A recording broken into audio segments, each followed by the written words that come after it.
बिल्कुल वो चौपट हो चुके हैं, कुछ सुनने को तैयार नहीं है। और जिस प्रकार का रवैया सरकार का है उससे जनता बहुत आक्रोश है। गडकरी साहब, जिनकी गिनती उन मंत्रियों में होती थी कि थोड़ा बहुत वो काम कर लेते हैं या विपक्ष की बात सुनकर कुछ कार्रवाई करते हैं, सड़कों का निर्माण कराए, 10 साल जिन्होंने कमाया वो इस एथेनॉल के चक्कर में पूरा गुड़गोबर कर दिया उन्होंने। और ये जो थोपा जा रहा है, ना गाड़ी बनाने वाली कंपनियां इसके लिए तैयार थी, ना टेक्निकल उसमें इंजन में चेंज किए गए थे। अब आप ज़बरदस्ती थोप रहे हो, उसको विकल्प जनता के पास नहीं है। जो लाइकिल में 100-200 का पेट्रोल डीजल डलवाते हैं, उनके इंजन ख़राब हो रहे हैं, माइलेज नहीं मिल रही है। तो ये पूरे देश के साथ उनको कॉन्फिडेंस में लेके तकनीकी तैयारी कर इसको लागू करना चाहिए। सभी चाहते हैं प्रदूषण कम हो, तेल की खपत कम हो, लेकिन कैसे हो, किस तरीके से हो, किसको लाभ पहुंचाने के लिए आप नीतियां बना रहे हैं, जनता सब जानती है। तो बहुत बड़ा मुद्दा है, सिर्फ मध्यम वर्ग के लिए नहीं कह रहा हूं मैं, हर घर में जिसकी जेब से पैसा जाता है पेट्रोल डीजल के लिए, वो जान रहा है कि ये क्या हो रहा है। और जो गाड़ी कमाई से लोग गाड़ियाँ खरीदते हैं, सब कुछ सही लगता है। क्या कहना चाहेंगे आप? न्यायपालिका के एक काम करने का तरीका है, उसका सबको सम्मान करना चाहिए। मुझे लगता है कि सबका भरोसा न्यायपालिका में होना चाहिए। बाकी जो कोर्ट्स निर्णय करते हैं सबको विश्वास किए जाते हैं और एक विचारधारा को आगे बढ़ाने के लिए सरकार काम कर रही है। बड़ा गलत है। कोई नीति, नियम, कानून होने चाहिए, कोई मापदंड होने चाहिए किस प्रकार आप ट्रांसफर कर रहे हैं। लेकिन राजनीतिक हितों को साधने के लिए अगर आप कर्मचारियों का ट्रांसफ़र करें, प्रतिशोध की भावना से, दुश्मनी की भावना से लोगों को ट्रांसफ़र करते हैं, तो जनता बहुत दिन बर्दाश्त नहीं करती इन बातों को। सरकार होती है, सबकी होती है। चुनाव के बाद जिम्मेदारी होती है सरकार के सबको साथ कर रखें, और कर्मचारियों के साथ इस प्रकार दुश्मनी निकालना बहुत दुखदाई है। पहले ऐसा होता नहीं था। ये सरकार पहली बार इस प्रकार इतने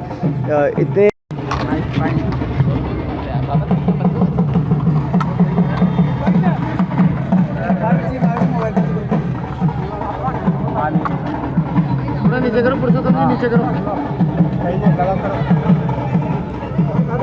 राजस्थान में मानसून की नाराजगी देखने को मिल रही है, गर्मी का मौसम है कि पिछले 19-20 दिनों से सोनम वांगचुक जी अनशन कर रहे हैं जंतर मंतर पर, और वो मांग कर रहे हैं देश के शिक्षा मंत्री के इस्तीफे का।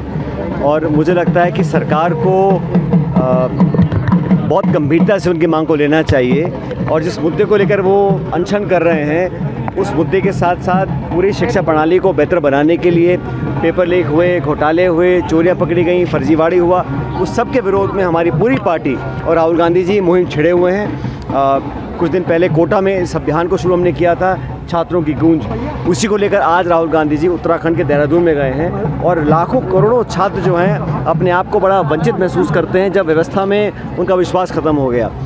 एक के बाद एक पेपर लीक हो रहे हैं लगातार, और कोई जवाबदेही किसी की नहीं है। इसलिए मुझे लगता है कि शिक्षा एक बहुत महत्वपूर्ण हिस्सा है इस नौजवान पीढ़ी को भविष्य में आगे ले जाने के लिए। उसमें केंद्र की सरकार बिल्कुल भी ना तो उनको चिंता है ना परवाह है। ये घमंड और अहंकार जो है ये अब फरमान चढ़ चुका है, और अब मुझे लगता है कि बिना वक्त ज़ाहिर करे शिक्षा मंत्री को इस्तीफा देना चाहिए। और जैसा आप खुद ही देख रहे हैं कि सोनम वांगचुक जी लगभग 19 दिन आज हो गए, 18-19 दिन हो गए उनको अनशन करे हुए, उनकी स्थिति बिगड़ रही है। हाईकोर्ट ने भी इंटरवीन किया है कि कुछ ना कुछ सरकार को समाधान ढूंढना चाहिए। लेकिन मुद्दे किस बात का है मुझे कि सरकार से कोई संवाद की कोशिश भी नहीं कर रहा है। सरकार का कोई व्यक्ति प्रतिनिधि जाकर संवाद करे, समझाइश करे, आश्वासित करे तो बात आगे बढ़ सकती है। लेकिन वो समझ रहे हैं कि ये जितना मर्जी आंदोलन कर लें या हड़ताल कर लें या जनता में कितना भी आक्रोश हो, केंद्र की सरकार को कोई सरोकार नहीं है नौजवानों की क्या इच्छा है, क्या उनकी उम्मीदें हैं, क्या उनके अरमान हैं। ये बड़ा दुखद है। मुझे लगता है कि सरकार को संज्ञान लेकर गलती सुधारनी चाहिए और शिक्षा मंत्री का इस्तीफा लेकर आने वाले समय के लिए उन लोगों के अंदर विश्वास पैदा करना चाहिए। राजस्थान में लगातार गर्भवती महिलाओं की मौतें हो रही हैं, प्रसूताओं की। भाई मुझे लग रहा है कि ये जो पूरी हमारी स्वास्थ्य की जो व्यवस्था है वो चरमरा चुकी है, किसी की जवाबदेही नहीं है। अब इतनी सारी महिलाओं की जान चली गई जो गर्भवती थी, और ना तो उस पर कोई अभी तक एक्शन लिया गया है। छोटे मोटे अधिकारियों का आप ट्रांसफ़र कर रहे हैं, लेकिन जो पूरी मेडिकल फैसिलिटी है, जो स्वास्थ्य व्यवस्था है पूरे प्रदेश में, ये बात एक बीकानेर की नहीं है, बात सिर्फ कोटा की नहीं है। किसी ज़िले में चले जाइए आप, वहाँ कोई धनी धूरी नहीं है।